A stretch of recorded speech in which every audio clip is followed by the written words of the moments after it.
everyone, welcome to the webinar today, What to Know Before You Go, the 2026 edition. I'm Darcy Boria with acu-connect, and I'm joined today by Jennifer Douglas with Tobacco Reg Processors, David Gersten with Paystand, and Chloe Wilson with Crestwood Associates, as well as, and those are our members of our Events and Education Committee for acu-connect. And we're also very happy to have Michael Shockley with Acumatica joining us today in the throes of the last minute preparations that he's got to be going through. We really thank Michael for taking the time to join us today, and thank you all as well. So what we're going to cover today is we're just going to give some of our picks for the best things to do and see in Seattle. We're going to give some pointers, as we've all been to Summit numerous times, of the best ways to connect and take advantage of your time at Summit. We're going to talk about some ways to connect with the acu-connect team as well as other acu-connect colleagues while we're in Seattle. And then we'll hear some new things from Michael Shockley about what to expect in Seattle this year. And finally, we'll finish up with what is acu-connect and talk a little bit about our sponsors and how you can be involved with acu-connect. So first off, we want to say welcome to Seattle. We have come up with a few of our tips and tricks of the best things that you should see and do in Seattle. But I want to invite you to go into the chat and put in some of yours, and then we'll circle back at the end as time permits to try and cover. But go ahead and chat in there some of your favorite Seattle things that you recommend we see and do, and we'll get some input from everybody.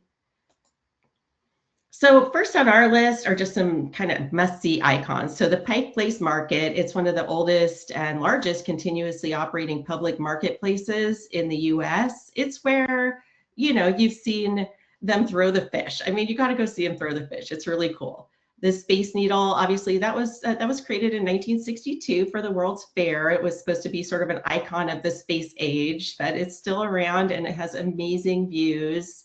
There's a Chihuly garden and glass. There's an outdoor garden, and then of course indoor exhibit of Chihuly art. And then Cary Park, where you can go and on a clear day, which we hope we'll have lots of. You can see some great skyline views, great photo ops. You can see on a clear day Mount Rainier and the city skyline and the Space Needle.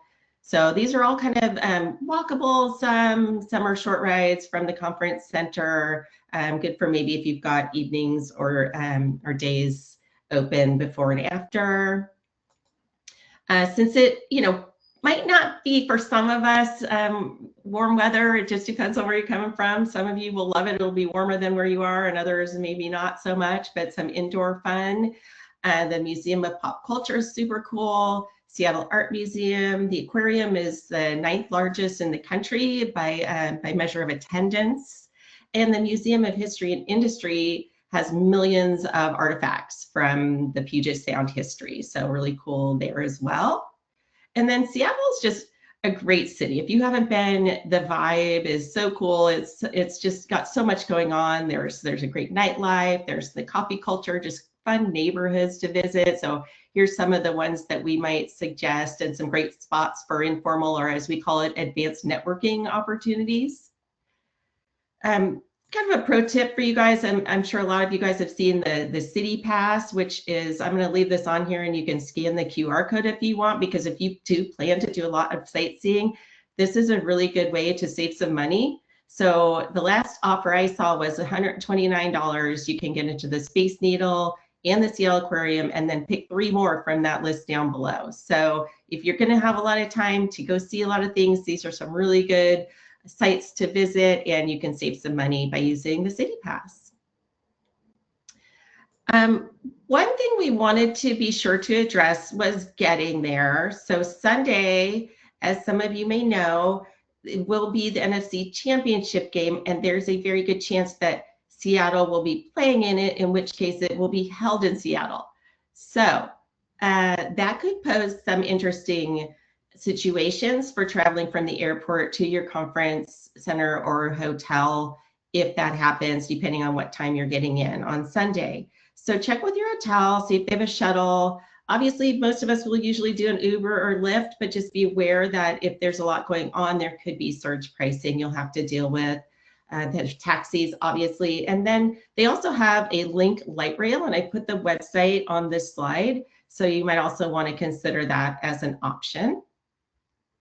So do make sure to plan ahead depending on that football game. And then my last slide that I'm going to cover is that if you scan this QR code, Acumatica put together this really great site where you can have an interactive map of all the conference hotels. And I know Michael's going to talk more about this, so I won't steal his thunder, but you know, we're all experiencing it a little differently because we're not in the hotel and just walking from endless hallways to get to the conference center.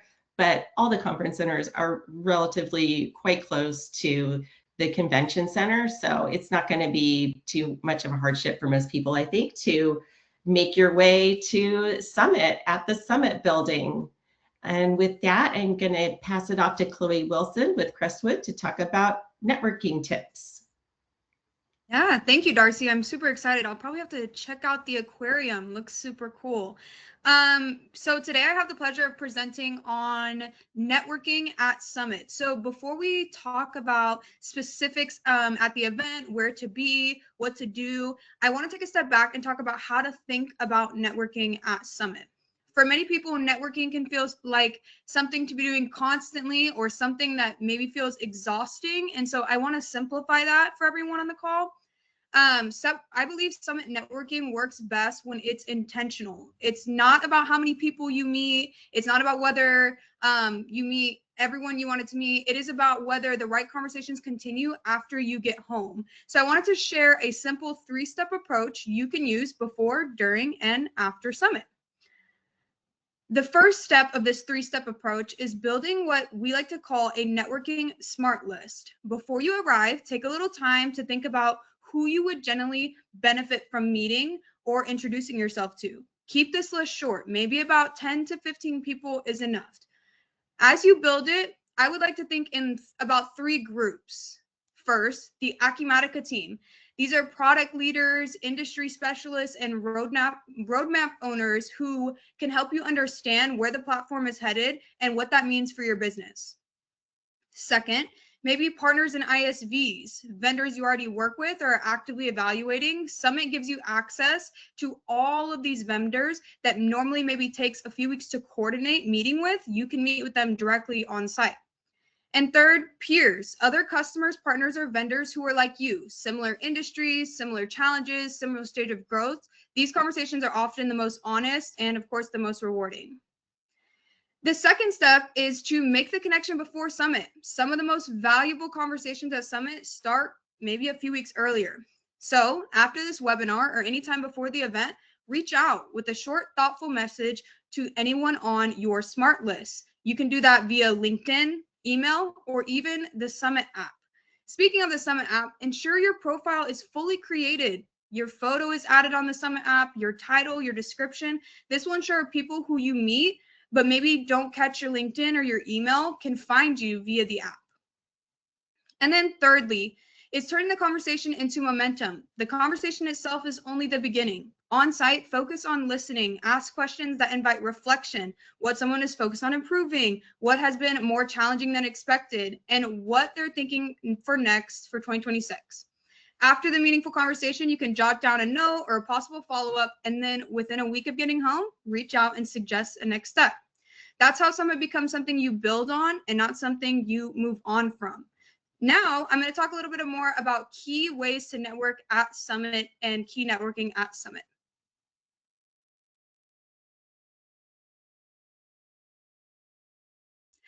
Alrighty, so once you have a strategy, the rest becomes much simpler. Summit gives you a lot of built-in ways to connect. Time with the Acumatica team, activities and events, the event app, the marketplace. Ensure you get connected with the acu-connect team and ensure you visit the marketplace. The marketplace helps you focus on partners and ISV conversations or other peer-to-peer conversations.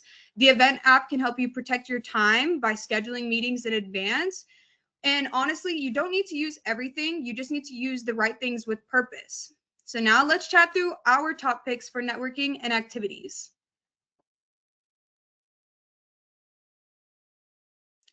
Michael from Acumatica will also probably touch on this topic a little bit as well. But as you can see, there are several activities you can join. I wanted to shout out a few in particular. The Women in Tech Networking Lounge on Monday is a super great way to find a mentor or mentee that you would like to speak with in 2026. Of course, I do have a goal myself to find a new mentor this year, so I would love to meet other women in tech during that lounge or during the event from 2:45 to 3:45. And then also continuing on Thursday or on Tuesday, there is a Women in Tech Networking Lounge along with the Women in Tech Luncheon that you can also find a mentee or a mentor. And then I do want to also shout out the passport drawing. That is something that is super cool that we want to highlight, where you can win a prize if you come pick up a passport from the booth and go to each individual booth on that passport. You can enter to win a prize. So that is super cool as well. And now we're going to talk about the celebration party. So the celebration party has its own rhythm this year. I know Mike will probably touch on this, but this year it's going from Vegas to Seattle with that ski lodge feel, I think is what we're looking at this year. So it tends to invite more relaxed conversations and natural mingling than what happened during the day. So for connections that started earlier in the week, it can be a nice moment to reconnect in a different setting. Sometimes a quick hello or a shared experience does more to reinforce the relationship than a longer scheduled conversation. And let's chat about the closing reception. So the closing reception has a way of bringing the week all together. By this point, the conversations you've had from that SMART list will have started to come together full circle, and you will start reflecting on those conversations and which conversations you truly want to follow up on after the event. As you move into the rest of this week and next week, remember there is no single right way to experience Summit. Every conversation and session and moment adds something different depending on where you are and what you're looking for. What tends to matter most is not how full your calendar was, but how the week fits into the bigger picture of what you want when you come back home. Summit has a way of creating momentum that brings value. So thank you for being part of the conversation. I hope Acumatica Summit 2026 is both energizing and rewarding for everyone. Now, David is going to chat about connecting with acu-connect at Summit. Chloe, you made me feel like I was already there. So that was so fantastic. Thank you. So real important, as Chloe mentioned, one of her tips of networking is to connect with the acu-connect members and their team. So one of the first things that you can do as soon as you get there on Sunday is actually come to our session. Our session is a really great session. It is already in the agenda in the app, so make sure you use the app and add it to your calendar. It is Sunday at 3 o'clock in the convention center, rooms 443 and 444. During this, you'll have an opportunity to network with the board, other members, and you'll really learn about different updates that are coming out within our program, our sessions, and ways that you can learn whether or not you're a customer or a partner or another ISV. There's a benefit to being part of acu-connect, which Jennifer will share a little bit more later in today's presentation, but that's your first step. We recognize some of our volunteers, and we just have a really great way to kick off the week. Set yourself up with some familiar faces so that, you know, especially if this is your first summit, so it's less overwhelming. You'll see some familiar faces that you could catch up with during the rest of the week. Another part of the acu-connect is visiting our sponsors. So Chloe mentioned the marketplace. Many of our sponsors in the acu-connect organization are sponsors in the marketplace. And what we've done is we've gone ahead and we'll give them each badges based on their level of sponsorship. Part of the investment of being in acu-connect for these sponsors is to be able to be visible and show our commitment and their commitment to the Acumatica ecosystem and the channel itself. So when you do find those sponsors in the marketplace that have this symbol, you'll see the charter sponsor, the premium sponsor, and the supporting sponsor logos in their booths. You'll know that they're an acu-connect, and you know, nothing to say that they're less or more committed to the space than others that don't have it, because there's very valuable other sponsors in the marketplace. But this will also be a great way where you can connect familiar faces and some of the topics that we talk about throughout the year with acu-connect in our newsletter and different things like that.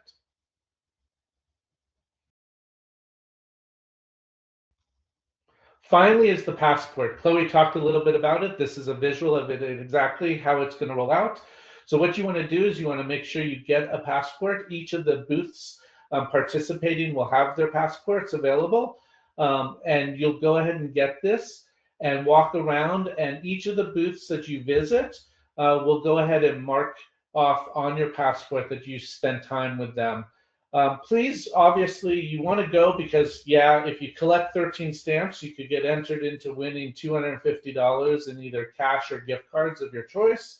But we also want you to visit and learn and network and consider using some of these sponsors and the participants in these as solutions for yourself. They've made an investment to be part of this program, and it's really exciting that you can go ahead and, you know, it's a little bit more than just getting that little dauber marked on your number, but spend time, engage with each of these. Obviously, if you can get to 13, that's great. If you can get to all 27, that's amazing. That means you've probably walked through every single aisle.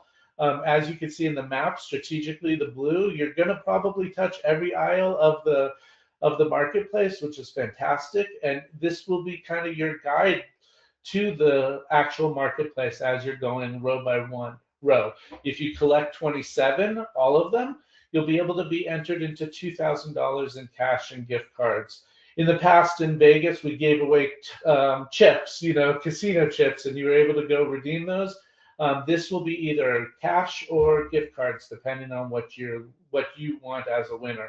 Again, return the stamps, you know, the stamp passport to any of the booths before 1 o'clock on Tuesday afternoon, and then we'll go ahead and gather around the Data Self booth 503 on January 27th at 2 o'clock to do the drawing. So we're real excited to be part of this and to see a lot of engagement through this process.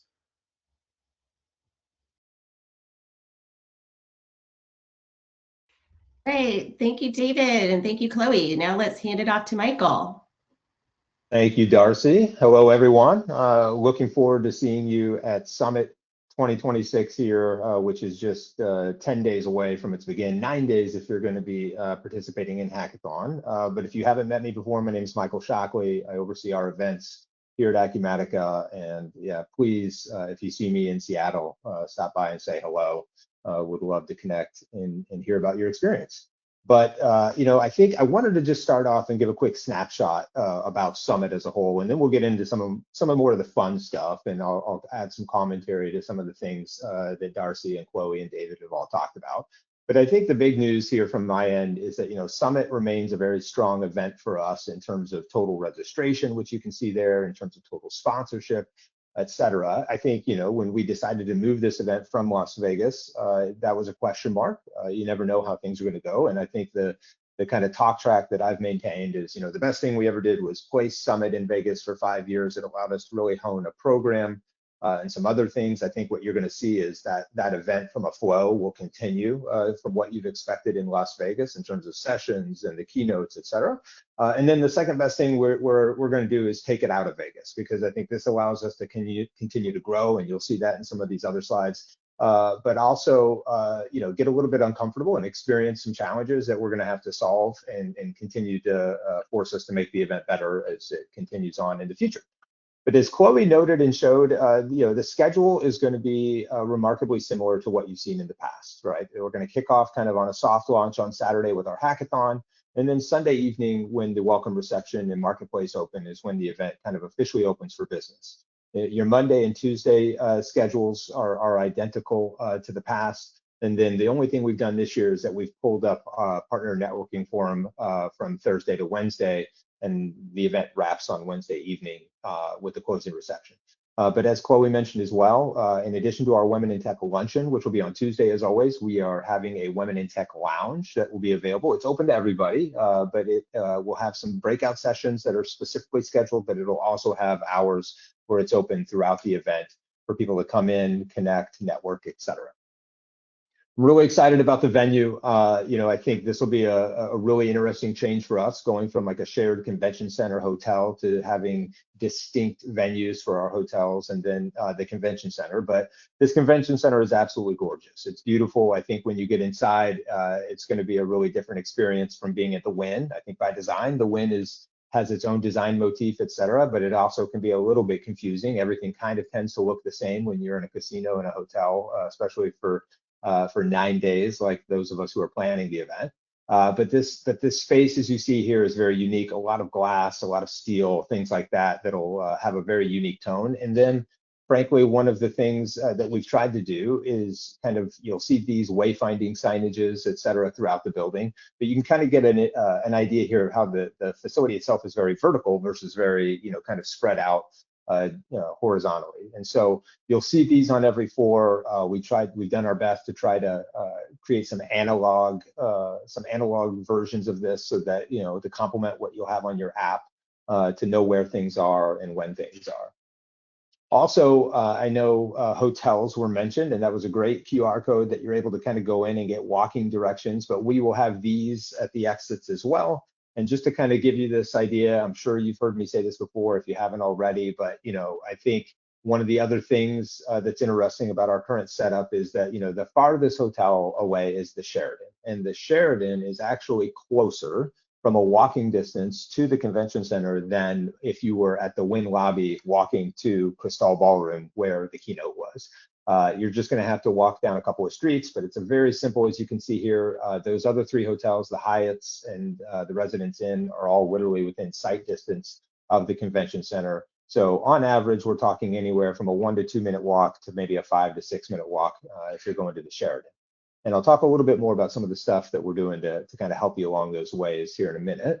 But if I was to point out a couple of other things that I think that we've been thinking about is, I think we really have looked at this event and the opportunity that we have here in Seattle.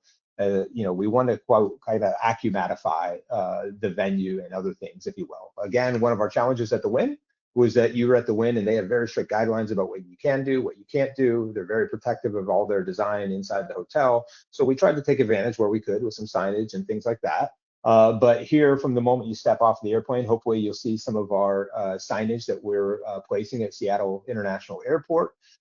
And then as we kind of start to get into the building, you'll start to see some other things that we just haven't been able to do in the past. So whether it's our massive entrance graphic, which I think is 16 by 75 feet tall and wide, to this grand staircase, which they call the hill climb, and you'll know it when you see it. Okay, it runs right along the east side of the building on these glass walls and goes up from floors 2 to 5. You will get your steps in if you want them. Don't worry. There are escalators for those of you who prefer an escalator, and there are plenty of elevators for those of you who prefer an elevator. But we're going to do a lot of branding along that as well, and I think that'll be something that I hope is noticed when we talk about things that we were able to kind of do differently to make this event feel a little bit more Acumatica than per se Wynn. And that'll carry into the keynotes. We'll have more LED screens than we've ever had before. Some additional stage design and some additional DJ booths, etc. But really, one of the things I also want to talk about is marketplace. And I think Darcy was talking about Pike Place Market. I live here in Seattle. I've been here for 10 years. Our headquarters are here in Bellevue. And I think we're very fortunate here in Seattle to have some things that are very well renowned. And one of these is Pike Place. It's not just a tourist destination where you can go and see the fish throne. It's also, as Darcy mentioned, a functioning and operating market. We go down there all the time to buy things that we want and need. And we've decided, I think that's a really cool opportunity with Marketplace kind of serving as the heartbeat of Summit. That's where all of our meals are. That's where our sponsors are. That's where a lot of the shared connections and conversations happen. How can we bring Pike Place Market into Marketplace? And so I think you're going to see some elements of that. And you'll see here, we've got our Pike Place Market Cafe, where we'll have kind of a facsimile of the famous sign that you see there at the market that gets photographed all the time, along with interspersing some booths in with the general sponsorship booths. Okay, so we kind of said, hey, how can we bring some of these elements from Pike Place into our own market? And you'll see things like some local vendors like Piroshki and Starbucks, and then even some of the things like flower and fruit stands that we will have throughout the floor plan there in our marketplace. So something we're definitely looking forward to. Hopefully it works out, and we can get some feedback on whether that was a cool element and how we can continue to evolve that as we move forward. But as Chloe also mentioned, the celebration party, that's been another big one for us in terms of how do we take something that was frankly very turnkey in a place like Las Vegas. It's, hey, our celebration party was literally in one of the hippest Vegas nightclubs in town. So it wasn't really a super hard thing to plan. It was more just how do we get the food and beverage right and then let the facility shine and kind of go from there. Totally different challenge here this year. We looked at a ton of venues all across the city and ultimately decided on, I think the best place to hold this party is at the convention center, both logistically, because it's going to create the easiest way for you all to be able to attend, as well as all of our other attendees.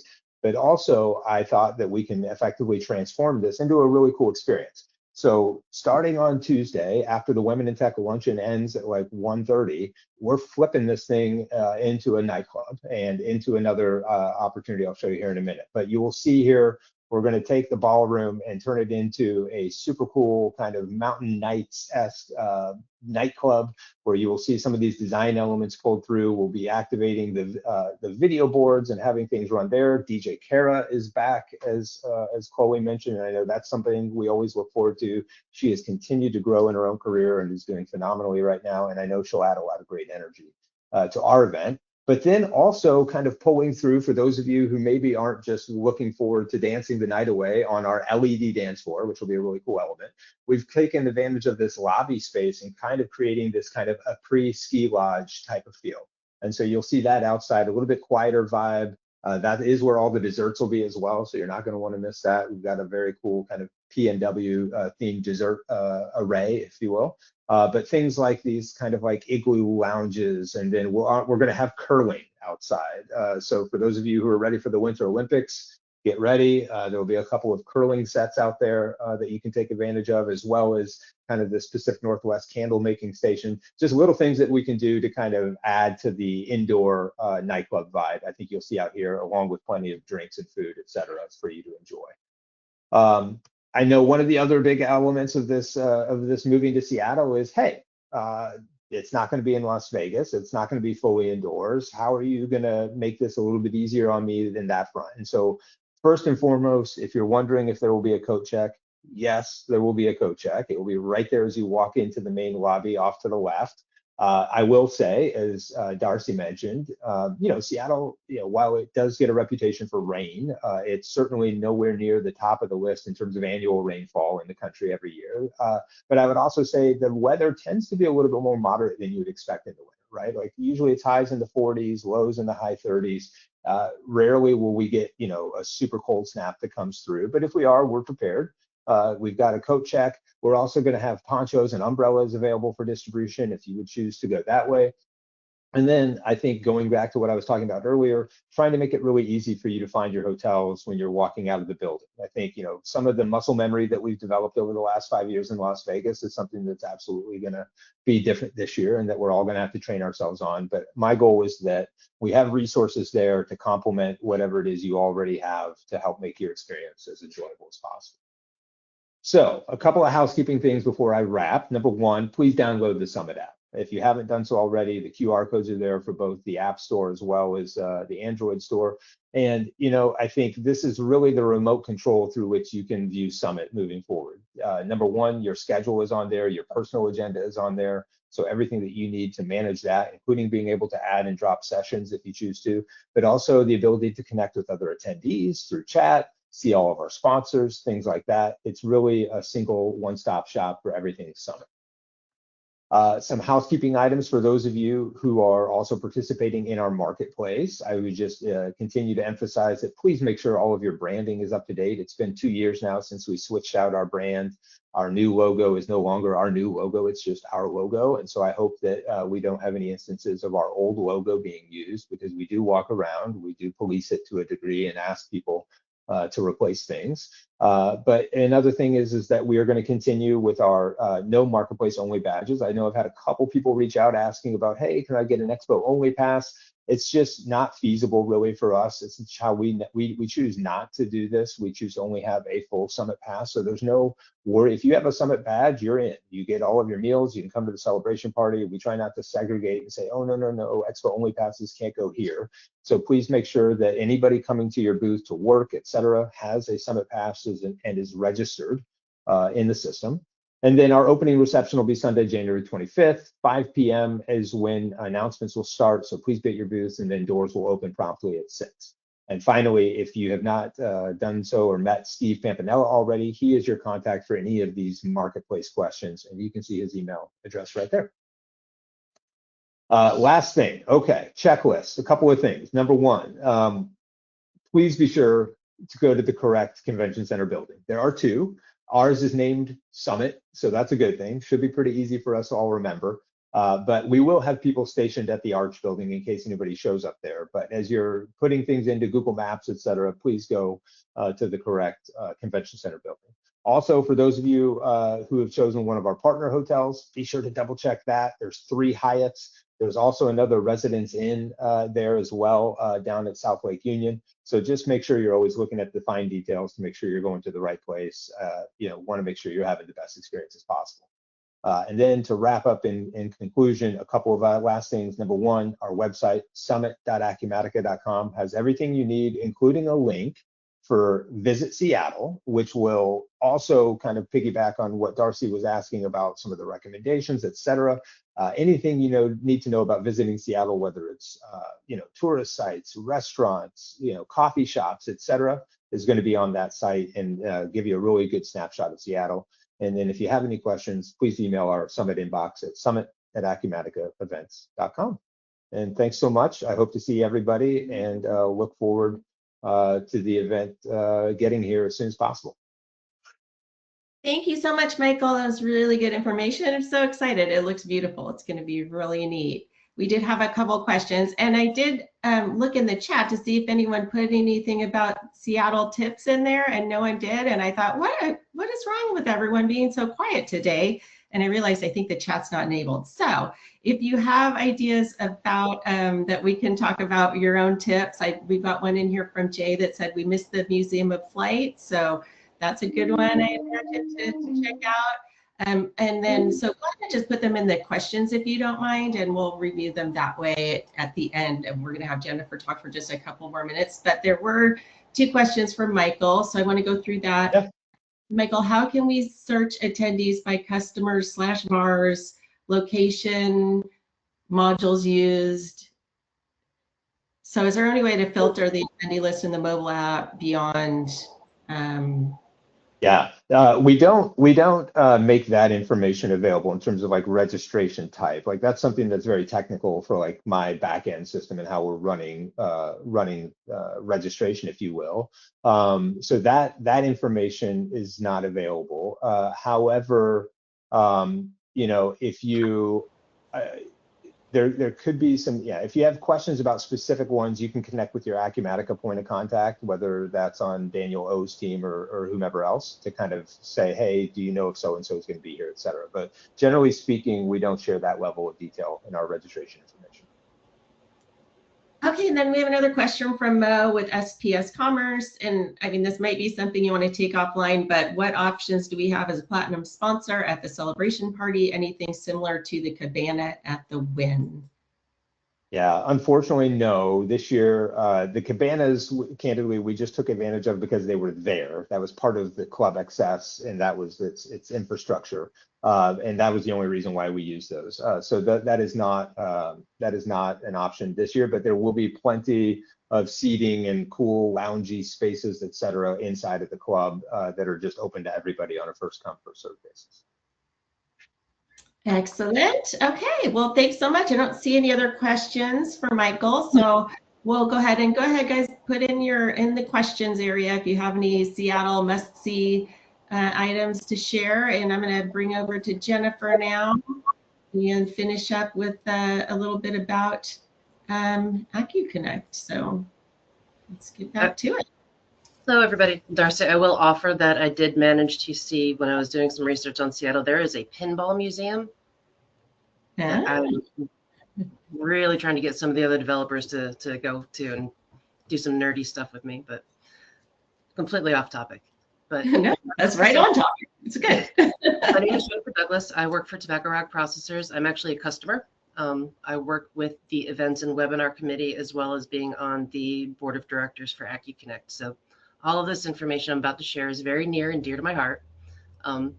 Our mission is to provide community members with a network for Acumatica Cloud ERP education, resources, and collaboration.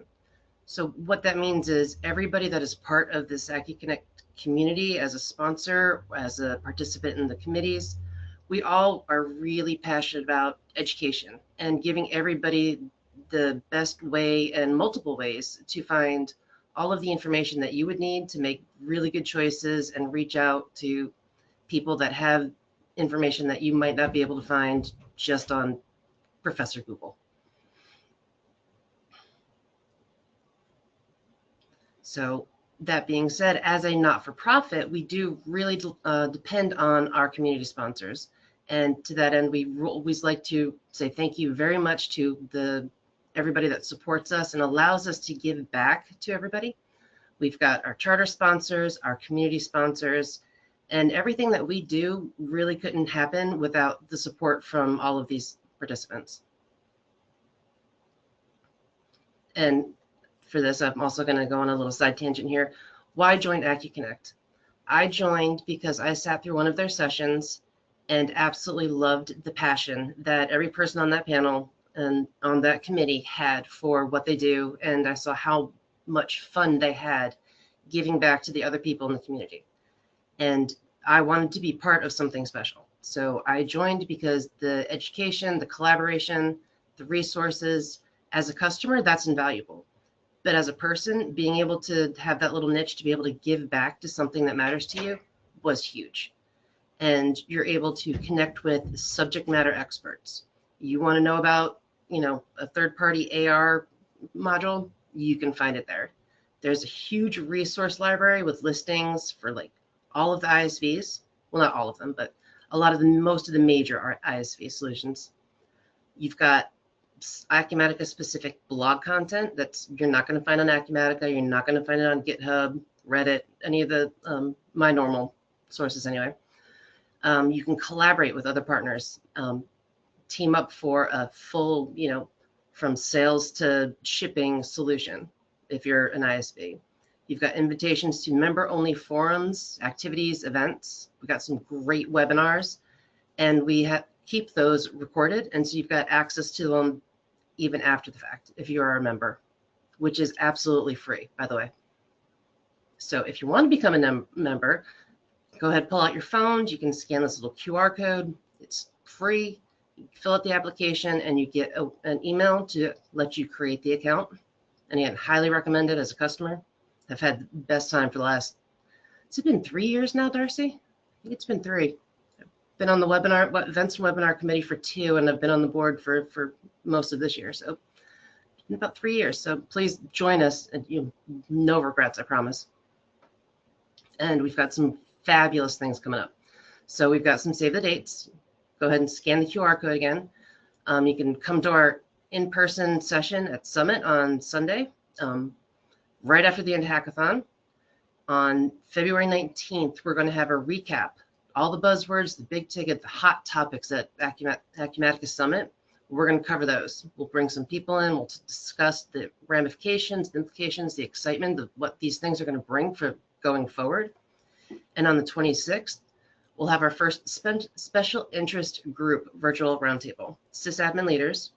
And I'm helping to host that one. So I'm really excited because as the sysadmin person for my company, this will be lots of fun to share and see how other people approach the same sort of issues that we come across. But go ahead, scan that QR code and register. You'll have so much fun.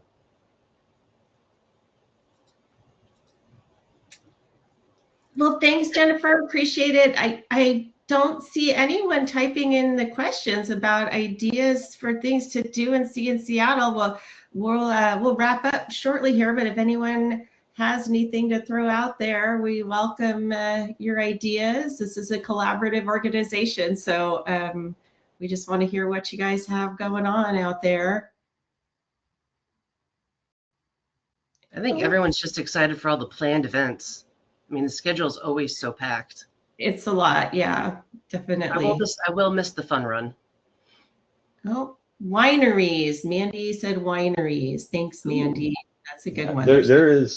There's no fun run this year, if you notice that on the calendar. So yeah, we decided 6 a.m. in the dark in Seattle in January was not a conducive fun run environment. So You didn't want to give away headlamps to everyone with like Acumatica headlamps. I love it. if there's enough clamor, maybe I bring it back next year, but yeah, not this year. I'm a strong fan of the Museum of Pop Culture. I know that was on our list, but I've been there every time I go to Seattle. I tend to just make a small visit there. Just their lobby is impressive. You don't even have to go further than the lobby, but it's one of the best experiences I've ever had. All right, great. We got a couple more things coming in. Nicole said, I just want to say thanks so much. I needed this. You all did a great job. Excited for Seattle and networking. Great. Let's see. Peter said, any ideas on what swag we'll see this year? You know, I know I'll let Michael address that from the Acumatica standpoint, but if you go to acu-connect.com and go to our blog, we did write a blog article explaining all of our sponsors, where their booths are and what types of drawings and swag and things like that they'll have at their booths. So that's another opportunity to learn about swag. But Michael, do you want to talk about that as far as our gift bags? Yeah, no, I think we've discontinued gift bags several years ago now in terms of just part of our overall sustainability efforts. So we don't do any sort of like event-wide swag. There are a couple of things for our customers in terms of our customer experience hub where we have some swag for them in exchange for reviews, but no event-wide swag as part of the event. Okay, let's see. Oh, they're coming in now. All right, you guys, I love it. Bring back the fun run, Jenny said. Vaughn said, Acumatica party trucker caps. I still have mine. We should have had everyone wear those today. Those were great. Trucker caps will be back. Those are limited run as always. So the best place to be to get those is on the dance floor because those get thrown off of the stage. So yeah. Oh, that's a good tip. Okay, good to know. Okay, and Peter says that he runs a podcast, the ABCs of ERP and Beyond, and they'll be looking to interview ISVs and customers at Summit. So reach out to Peter Nicholson if you're interested in that. Carrie Conlon said Japanese garden. All right. Well, gosh, guys, I mean, this has been great. Thank you all very much. Thank you to the committee. Thank you to Michael. Thank you to everyone for your time attending. We sure hope that you found it worthwhile. I look forward to seeing you all at our session at 3 o'clock on Sunday and throughout the conference. So thank you and see you in Seattle. Hi, everybody. Thank you.